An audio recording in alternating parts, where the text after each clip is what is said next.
할렐루야. 7월 29일 금요일입니다. 고린도 후서 말씀 12장 1절부터 10절까지 말씀을 읽고 은혜 나누도록 하겠습니다. 무익하나마 내가 부득불 자랑하노니 주의 환상과 계시를 말하리라. 내가 그리스도 안에 있는 한 사람을 아노니 그는 14년 전에 셋째 하늘에 이끌려간 자라. 그가 몸 안에 있었는지 몸 밖에 있었는지 나는 모르거니와 하나님은 아시느니라. 내가 이런 사람을 아노니 그가 몸 안에 있었는지 몸 밖에 있었는지 나는 모르거니와 하나님은 아시느니라. 그가 낙원으로 이끌려가서 말로 표현할 수 없는 말을 들었으니 사람이 가히 이르지 못할 말이로다. 내가 이런 사람을 위하여 자랑하겠으나 나를 위하여는 약한 것들 외에 자랑하지 아니하리라.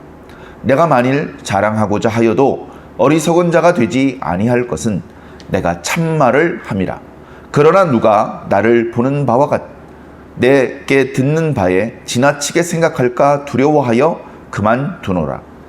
여러 계시를 받은 것이 지극히 크므로 너무 자만하지 않게 하시려고 내 육체의 가시 곧 사단의 사자를 주셨으니 이는 나를 쳐서 너무 자만하지 않게 하려 하심이라.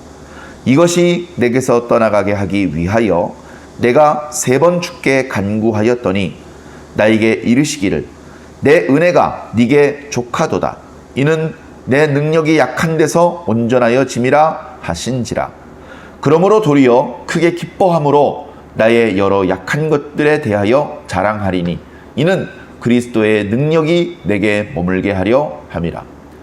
그러므로 내가 그리스도를 위하여 약한 것들과 능력과 궁핍과 박해와 권고를 기뻐하노니 이는 내가 약한 그때의 강함이라. 아멘. 예, 감사합니다. 계속해서 사도 바울의 바보 설교라는 별명이 붙어 있는 그런 말씀들입니다. 사도 바울이 평소에 하지 않는 자기 자랑을 하거든요.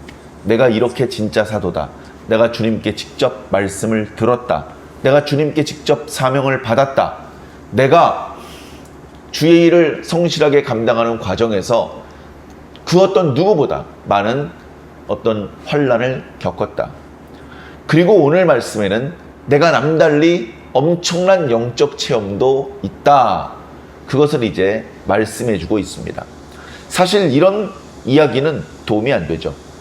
이런 이야기는 듣는 성도들이 듣고 뭔가 하나님께 대해서 더 잘 이해하고 하나님을 더 잘 믿을 수 있도록 도와주는 효과는 거의 없습니다. 잘못하다가는 성도들이 엉뚱한 데 관심을 두게 되고 사도 바울은 교만하게 되고 사도 바울을 통해서 펼쳐야 될 복음 사역은 이상하게 왜곡될 수도 있는, 오히려 이익은커녕 위험할 수도 있는 그런 부분입니다. 그런데도 불구하고 그동안 계속해서 이야기 드렸던 것처럼 고린도 교회에서 자기 자신을 자랑하는 그런 불의한 자들 때문에 사도 바울이 그들의 자랑함에 속지 말라. 그런 차원에서 사도 바울이 자기 자신을 자랑하는 것입니다. 그들이 정통 유대인인 것을 자랑하느냐? 야, 나도 정통 유대인이다. 그들이 추천서 받아온 것을 자랑하느냐? 나의 추천서는 너희들이다.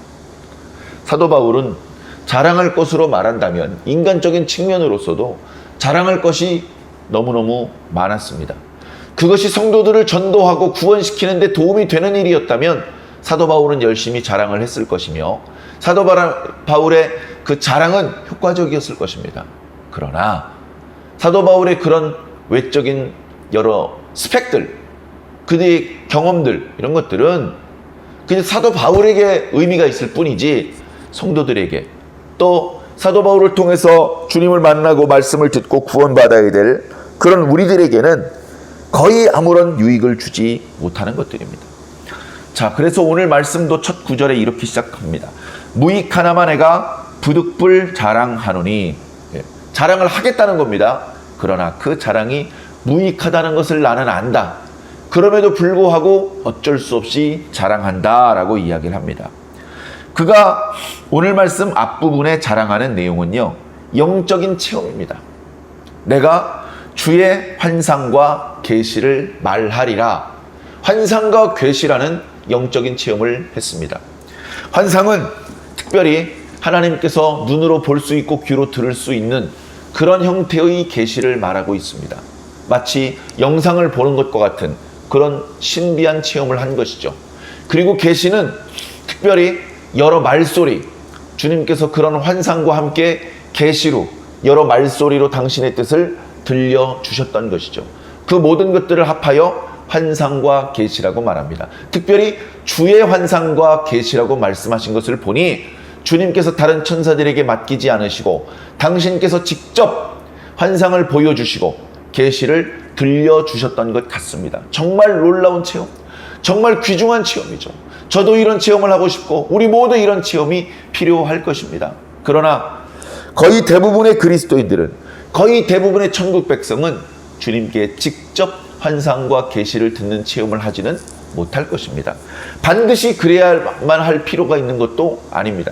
그러나 하나님께서 사도 바울의 경우는 특별하기 때문에 하나님께서 그를 위로하시고 그를 이방인의 사도로 더 많은 곳에 가서 더 많은 불신자들에게 복음을 전파하고 그들을 예수 그리스도 앞에 굴복시키게 만들기 위해서 주님께서 더 강한 은혜, 더 큰 은혜를 베풀어 주신 것입니다. 그것이 남달리 더 놀랍고 큰 은혜라는 것을 사도 바울도 알고 있습니다. 그러나 사도 바울은 거의 처음으로 지금 얘기를 합니다. 오늘 말씀에 보면 내가 아는 어떤 사람이 있다라고 상당히 낯선 문학적인 기법으로 설명하고 있습니다. 주의 환상을 본 사람을 내가 알고 있다. 그 사람에 대해서 내가 알고 있다. 그 사람은 주의 환상과 계시를 보았다. 주의 환상과 계시를 볼 때 주께서 성령으로 감동하시고 그를 강하게 붙잡아 주셨기 때문에 그가 몸 안에 있었는지 몸 밖에 있었는지 나는 모르지만 주님께서는 안다. 그 환상과 계시를 받는 상황이 정확히 어떤 상황인지 환상을 받는 본인도 정확히 알 수 없습니다. 모든 것들을 주님께 맡기고 의지한 채로 주님께서 보여주시는 것을 보고 들려주시는 것을 들었을 뿐이죠. 모든 것을 주님께 맡기는 순종과 헌신의 자세가 아니면 이 놀라운 체험을 경험할 수 없는 것입니다. 그래, 이 사람이 환상과 체험을 경험했다는 것을 안다. 주님께서는 그에게 그런 특별한 은총을 체험하게 하기 위해서 그를 셋째 하늘로 데리고 올라가셨다. 사도 바울 당시의 사람들은 하늘을 3단계가 있다고 생각을 했습니다. 첫 번째 단계는 새들이 날고 구름이 떠 있는 하늘입니다. 그보다 높은 하늘은 하늘에 별들이 떠 있고 해가 움직이는 더 높은 하늘입니다. 그리고 마지막 세 번째 하늘은 영적인 존재, 신적인 존재가 머물고 계신 그런 곳을 말하는 것입니다. 가장 높은 하늘이죠. 그래서 이름을 붙이기를 3층 천이다. 하늘이 세 개의 층으로 되어 있고 첫째 하늘에서 둘째 하늘로 올라가고 둘째 하늘에서 셋째 하늘로 올라가는 이런 표현을 사람들이 쓰곤 했습니다. 그러나 하늘이 어찌 3층 천 뿐이겠습니까? 우리 인간의 지각으로 짐작할 수 있는 것이 고작 그게 다인 것이죠. 하늘이 7층 천이라고 해도 이상할 것이 없고 700층이라고 해도 달라질 것은 없습니다. 중요한 것은 뭐냐? 하나님께서는 우리가 짐작하고 가늠하고 측정할 수 있는 그 너머에 계시다는 것입니다. 인간이 관측할 수 있고 측정할 수 있는 것은 오히려 땅이라고 표현하는 것이 적당할 것입니다. 하나님께서 계신 곳은 인간이 알 수 없고 측정할 수 없고 접근할 수 없는 곳입니다. 그렇게 인간이 인지할 수 없는 곳이라야만 성경적인 의미에서 하늘이라고 말할 수 있는 것입니다. 사도 바울은 자신의 체험이 너무나 크기 때문에, 자신에게 베풀어 주신 주님의 은혜가 너무 크기 때문에 그것을 당시 사람이 쓸 수 있는 최고의 표현인 셋째 하늘로 표현했습니다. 뿐만 아니라 이어지는 구절에 보면 그곳을 낙원이라고 묘사하기까지 했습니다. 이미 우리는 누가복음 말씀 묵상을 통해서 예수님께서 우편에 있는 강도에게 너와 내가 오늘 낙원에 있을 것이다 라는 말씀을 들었습니다. 일부 이단 교회에서는 이것은 천국과 다른 별도의 이상한 표현을 하는 것을 들은 적이 있는데 그들의 말을 귀담아 들을 필요는 없겠죠. 하나님께서 우리를 구원하시고 우리를 이끌고 가시는 곳이 바로 낙원인데 사도 바울이 바로 그곳 하나님의 세계까지 가서 놀라운 은혜를 체험했습니다. 환상과 계시를 체험했습니다. 그 내용이 무엇이냐? 한마디로 다 풀어 말할 수 없겠죠. 그럴 필요도 없을 것입니다. 그것은 백성들에게 주신 것이 아니고 바울에게 주신 것이기 때문에 바울에게나 유익한 것이고 의미가 있는 것이겠죠. 그러나 그때 바울이 보았던 것, 바울이 들었던 것, 그 귀중한 은혜의 체험은 사도 바울이 동분서주하며 만나는 사람들에게마다 복음을 전파할 때에 바울을 더 확신시켜 주었고, 여러 가지 형태로 직간접적으로 바울이 말씀을 선포하는 과정에서 드러났을 것입니다. 자, 바로 그 환상과 계시 체험에 대해서 말하고 있는 것이죠. 그것을 자랑할 것처럼, 그것에 대해서 좀 더 구체적으로 자세하게 이야기할 것처럼 말했던 사도 바울은 갑자기 멈춥니다. 5절에 내가 이런 사람을 위하여 자랑하겠지만 나 자신을 위해서는 약한 것들밖에는 자랑할 것이 없다. 나는 내가 약하다는 것을 자랑하겠다. 인간적인 생각으로는 이해할 수 없는 것입니다. 약한 것을 자랑한다. 자신이 부족하다는 것을 자랑한다. 심지어 어제 묵상했던 말씀에는 자기가 도망 다녔다는 것을 자랑한다. 얻어맞고 다녔다는 것을 자랑한다. 인간적인 차원에서는 그런 자랑은 자랑이 안 됩니다. 오히려 부끄러움이죠. 사람들이 숨기고 싶은 내용들일 것입니다. 그러나 사도 바울은 드러내고 싶은 것들은 숨기고, 숨기고 싶은 것들은 드러내는 역설적인 모습을 보이고 있는데, 그 역설은 억지가 아니라 오늘 말씀을 통해서 그럴 수밖에 없었다는 것, 바울이 자신이 약한 것을 자랑할 수밖에 없었다는 이유에 대해서 말씀해주고 있는 것입니다. 이유는 무엇입니까? 사도 바울이 약해야, 사도 바울이 스스로의 힘으로 변변히 할 수 있는 것이 없어 보여야, 사도 바울을 통해서 능력이 나타나고 권세가 나타나고 복음이 나타나고 하나님만 하실 수 있는 능력이 드러났을 때, 이것이 사도 바울이 한 것이 아니라 사도 바울 속에서 주님께서 하셨다는 것이 명백히 드러나기 때문에 그렇습니다. 어떤 잘생긴 사람이, 목소리도 좋은 사람이 어떤 능력을 베풀었어요. 그러면 사람들은 그 능력이 주님께로부터 왔다고 생각하지 않고, 저 잘생기고 유능하고 경험 많은 저 목사님을 통해서 나타났다고 우선 생각할 것입니다. 그런 오해를 불식시키기 위해서 목사님께서 오늘 이 기적은 제가 한 것이 아니라 예수님께서 하신 것입니다 라고 힘주어 강조해 주어도 사람들은 이미 그 목사님께서 하신 것이다 라고 믿어버리게 될 것입니다. 그 목사님이 고치기 힘든 중병자를 위해서 기도했더니 주님께서 그 중병자를 고쳐주셨지만, 사람들은 목사님께서 고쳐주신 줄 알고 이제 아픈 사람들이 생길 때마다 목사님을 끌고 갑니다. 목사님께 도움을 요청합니다. 예수님께 요청하지 않습니다. 예수님이 드러나지 않고 자꾸 목사님이 드러나는 것이지요. 그러나 그런 위험이 생길 때 주님께서는, 목사님께서 간절히 기도해 주셔도, 성도들이 간절히 기도해도 그때마다 다 들어주실 수 없는데, 사도 바울은 다릅니다. 사도 바울은 외모로 보나 여러 가지 상황으로 보나 그렇게 두려워 보이지도, 그렇게 위험 있어 보이지도 않습니다. 그렇기 때문에 사도 바울을 통해서 복음이 전파되면, 사도 바울을 통해서 능력이 나타나면, 야, 이건 예수님의 능력이구나 라고 모든 사람이 직감적으로 느낄 수 있었죠. 그렇게 사도 바울이 약한 상태이어야만 주님께서 강력하게 드러나실 수 있게 되는 것입니다. 바로 그런 이유 때문에 사도 바울은 자신이 약한 것을 간구했던 것이죠. 심지어 7절에는 이런 말씀도 있습니다. 내가 계시를 받은 것이 너무나 크다. 내가 한 번도 말을 안 해서 나는 계시 같은 것은 받아본 적도 없는 사람이라고 너희들은 생각할지 모르지만, 나는 그 어떤 누구보다도 어마어마한 계시의 은혜를 입었다. 그래, 자칫 잘못하면 인간적으로 교만해질 수 있을 정도로 엄청난 은혜를 입었다. 제가 자녀들을 많이 두고 자녀들을 양육하다 보면요, 자녀들 중에 저를 두려워하고 저에게 이렇게 존댓말을 항상 쓰는 그런 아이도 있고, 늘 반말처럼 저에게 이야기하는 그런 아이도 있습니다. 그래, 제가 왜 이런 차이가 벌어질까 생각을 했는데, 제가 엄하게 대하면 그 아이는 저를 무서워하고 저에게 함부로 반말을 붙이면서 친근하게 다가오지 못합니다.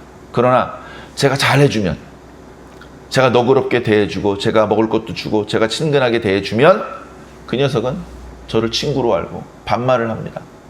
어린아이가 부모에게 반말할 때 그때마다 야단을 칠 수는 없겠죠. 저는 그때 깨달았습니다. 아, 잘해주면 반말하는구나. 잘해주면 교만해주는구나. 목사님이 성도들을 대할 때 다 똑같이 대할 수는 없죠. 조금 더 다정하게 대하는 성도가 있고 조금 거리를 두고 대하는 성도도 있을 수 있습니다. 근데 가까이 두고 친근하게 대해주는 성도들은 교만해지기 쉽습니다. 범죄하기 쉽습니다. 그게 영적으로 주님께도 똑같은, 주님께서 사랑하시지만 주님께서 자주 환상 가운데 나타나서 은혜를 주시고 위로해 주시고 자주 계시의 음성을 들려주시면 그 목사는 틀림없이 교만해집니다. 그 주님의 놀라우신 은혜를 숨기지 못하고 발설하게 됩니다.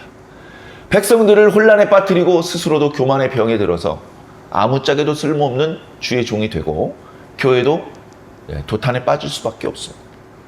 그런 것을 이미 알고 계신 주님이시기 때문에 너무나 사랑하시지만 주님께서 직접적으로 은혜를 베푸시고 환상과 계시의 그 은혜를 체험할 수 있도록 그렇게는 잘 하지 않는 것입니다. 절대로 교만해지지 않을 수 있는 사람이 있다면 그 사람에게는 주님께서 마음껏 당신을 드러내 보여주실 것입니다. 그러나 육체를 입고 있는 인생 중에 그런 인간은 없습니다. 그래서 은혜가 희귀한 것이지요. 자, 그렇다 하더라도 우리는 주님을 탓하지 않습니다. 우리를 아시고 우리가 감당할 수 있는 최대치로 날마다 은혜를 주고 계신 줄로 믿습니다. 오늘도 그 은혜로 사시기를 주의 이름으로 간절히 축원합니다. 말씀을 조금만 더 살펴보겠습니다. 자, 주님께서 사도 바울이 혹시 교만해질 수도 있어. 너무나 은혜를 많이 베풀었기 때문에. 그래서 주님께서는 예방주사 차원에서 육체의 가시를 주셨다고 표현하고 있습니다. 이 육체의 가시가 관절염이었는지 언어 장애였는지 안질이었는지 구체적인 기록은 전혀 없습니다. 다 사람들이 짐작하는 것들 뿐이죠. 자, 어쨌거나 육체의 가시가 있었습니다. 이것 때문에 사도 바울은 몹시 고통스러워했습니다. 너무나 힘들었기 때문에 하나님께 이 육체의 가시를 제하여 달라고 3번이나 기도했다고 기록하고 있습니다.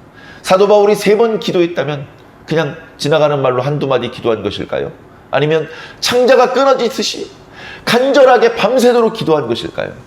저는 후자였을 것이라고 생각합니다. 그렇게 간절히 3번이나 기도했는데 주님께서는 그 육체의 가시를 제거해 주지 않으시고 그 육체의 가시를 오히려 바울에게 붙여주신 이유를 설명해 주셨습니다. 그 이유는 9절에 나타나고 있는데요. 나의 은혜가 너에게 충만하기 때문이다. 나의 은혜가 이미 너에게 충만하다. 그래서 네가 교만해질 수 있기 때문에 내가 이 육체의 가시를 너에게 붙여준 것이다. 뿐만이 아니다. 나의 능력이 나타나야 되는데 나의 능력이 온전히 나타나기 위해서는 네가 온전히 약해질 필요가 있다. 육체의 가시를 네 몸에 붙여주니까 어떠냐? 약해졌지? 네가 그렇게 철저히 약해져야 약한 너를 통해서 내가 온전히 드러나고 나의 능력이 더 강하게 역사될 수 있는 것이다. 그래서 내가 너를 너무나 사랑하지만 육체의 가시를 준 것이다. 사도 바울은 그 뒤에 표현을 통해서 주님께서 자신에게 육체의 가시를 두신 3번째 이유도 깨달았습니다. 그것은 주님의 능력이 계속해서 사도 바울 위에 머물러 있게 하기 위함이라는 것입니다. 사도 바울이 약하면 주의 능력이 머물러 있고 사도 바울이 강해지면 주의 능력은 떠나가실 수밖에 없는 것입니다. 그것을 깨닫고 내가 약한 것이 자랑스럽다. 내 몸에 육체의 가시가 있어서 육신적으로는 몹시 고통스럽지만 이 육체의 가시가 나에게 있는 것이 몹시 기쁘다, 감사하다 라고 사도 바울은 고백하고 있는 것입니다. 10절 말씀은 모든 것들을 요약하는 말씀이죠. 그러므로 내가 그리스도를 위하여 약한 것들과 능력과 궁핍과 박해와 곤고를 오히려 기뻐한다. 이거 기뻐할 일도 자랑할 일도 아닌데 사도 바울은 이것을 기뻐하고 자랑하고 있습니다. 이유는 무엇이죠? 이는 내가 약한 그때에 내 속에서 주님은 강하시기 때문이다. 저를 통해서도 우리 교회를 통해서도 주님이 강력하게 나타나시기를 저는 간절히 소망합니다. 그러나 그러기 위해서는 우리가 철저히 낮아지고 철저히 겸손해져야 되고 약해져야 될 것입니다. 약하기를 기도하는 사람은 없을 것입니다. 그러나 우리가 약할 때 주님의 은혜가 강할 수도 있다는 것을 기억하면서 강해도 감사, 약함도 기뻐할 수 있는 그런 저와 여러분들이 꼭 되기를 주의 이름으로 간절히 축원합니다. 아멘.